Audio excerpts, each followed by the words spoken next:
What's going on, everybody? This is No Filter, a Nintendo podcast, and this is my review for Figment for the Nintendo Switch. Developed and published by Bedtime Digital Games, Figment is an isometric puzzler with some action elements. Think similar to games like Bastion or Transistor. The story for Figment is actually very intriguing and does keep your attention throughout the entire game. The very opening is a little bit vague, and I think that's intentional. They don't want to bog you down with some very negative and impactful scenery, but it kind of plays as a visual novel, and you're just hearing the voices of a father and a daughter on a car ride, and the car gets in a crash. And it seems like you have been either knocked unconscious or in a coma, but your daughter's trying to wake you up and you won't wake up. That's when the game starts, and you're actually in the mind of this gentleman that just got in the car crash with all the trauma. And basically you play as Rusty. He's basically the courage part of this gentleman, and he's kind of being lazy and all that, but then a nightmare comes and steals his scrapbook.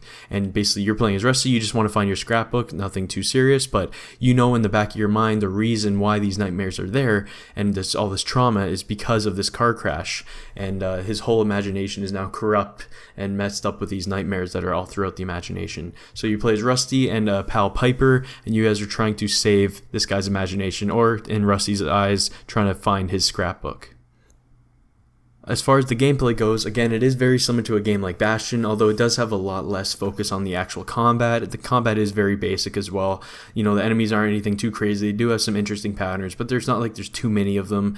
It's really just kind of kill rooms to kind of almost like waste time, really. The main meat of the game is in the puzzles and the environmental puzzles, and those are actually pretty well done.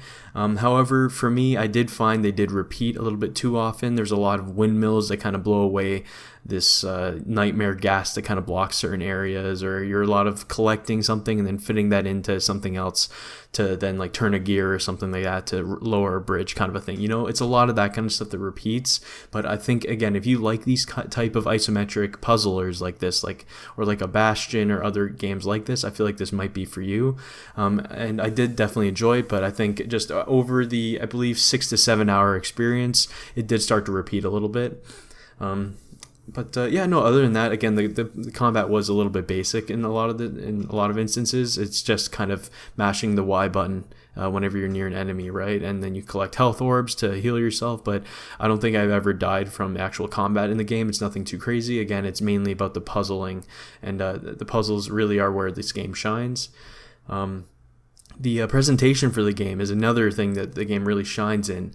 It has this very hand-painted, hand-drawn aspect to it, but it's also very cleaned up in post. You know, it's almost like it was a hand-drawn game, 100%, like Studio Ghibli type thing, but then cleaned up in, Illustrator or something like that, or whatever program they'd be using. So it does have a really neat and pretty presentation to it.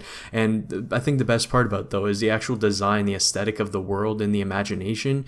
It's very Tim Burton-esque, but in a happy way. So the imagination for the majority of the game isn't, in dark, dire straits or anything like that. It's usually very bright colors, beautiful, unique looking trees. Think maybe like Horton Hears a Who kind of a thing, or like The Grinch, something like that. And it just looks really striking throughout the whole game. And I feel like if a lot of you guys like that kind of really imaginative, crazy, not sci-fi but fantasy worlds, I feel like this could be right up your alley.